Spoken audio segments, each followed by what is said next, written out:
But I'm gonna do another Simmons broadhead review. You know, and a lot of people, they hear so much about these Simmons and how great they are, and they say, well, I'm gonna try Simmons this year.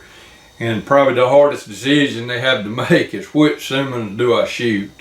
And you got the great old big 2-inch tree shark, and you got the great white that's 2 1/4 inches wide, and you got the smaller Simmons that's really not small by any means. They're 1 5/8 inches wide.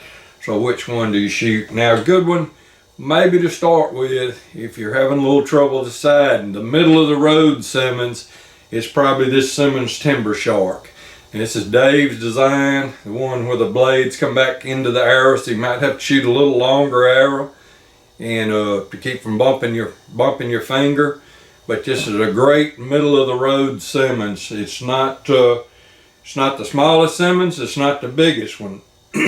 It is 2 3/8 inches long and 1 3/4 inches wide. So it's wider than the narrow one, not as wide as the big 2-inch or 2.25 great white. So it's a great head to start with to kind of see what you want to shoot. Now I've got this one that I just got out of the pack, weighed 194 grains.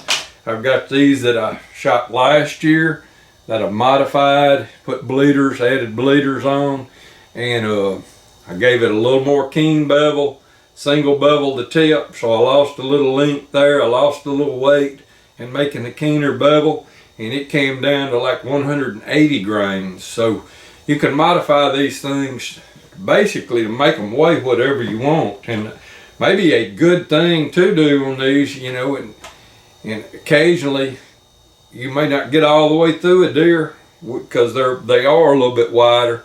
Maybe you need to sharpen the trailing edges. You can sharpen the trailing edges, probably knock off 15 to 20 grains if you want it to be a little lighter. That's kind of a way to do it, and it's not going to cost you anything. It's not going to hurt anything.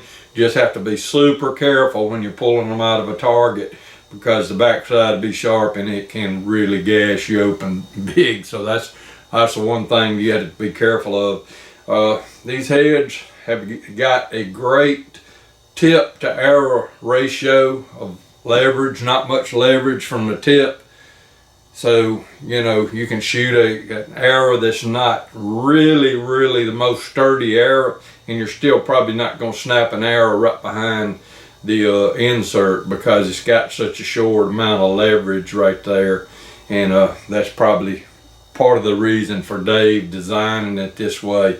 And it balances really good. The head has got about as much weight in front of where it screws on the arrow as it does behind.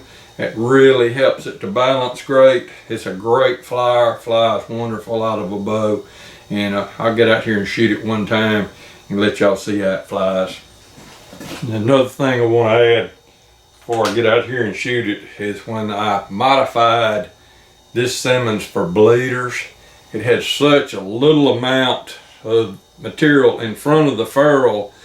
I don't slot that part and put them big wide bleeders in that way because it runs that slot out too close to the tip.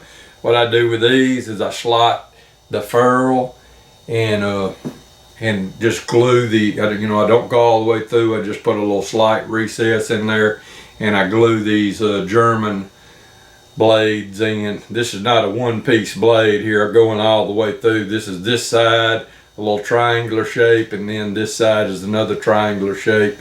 And I make a slight recess into that big part of the ferrule, stick them in, put some JB weld in that little slot, let it set up a little bit, stick these blades in, line it up. It's a little more aggravating because when it comes time to sharpen this head, I'll probably have to break these bleeders out, get them out of there, and get that JB weld out and kind of start all over. So it makes it a little more aggravating to add bleeders. It's probably not my favorite head to shoot with bleeders. As great as a 2-blade as it is, and the bleeder's just a little more aggravating to add to it. I'm gonna get out here and take a shot.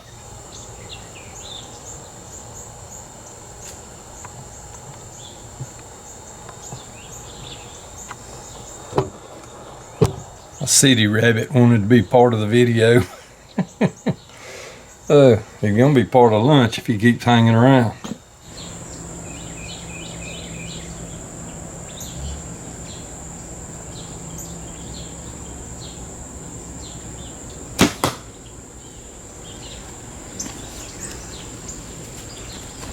Sipped it right in there. It hit about the same place the other one did, maybe a little bit high. I got to work on coming down, back to up. But you can see, hit a little bit high on my little old deer.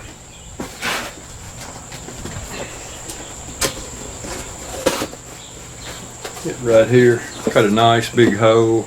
I mean, this is a small digger. The kill zone's only half your width, about a little more than the width of my hand. So it still would have been a killing shot on a normal sized deer.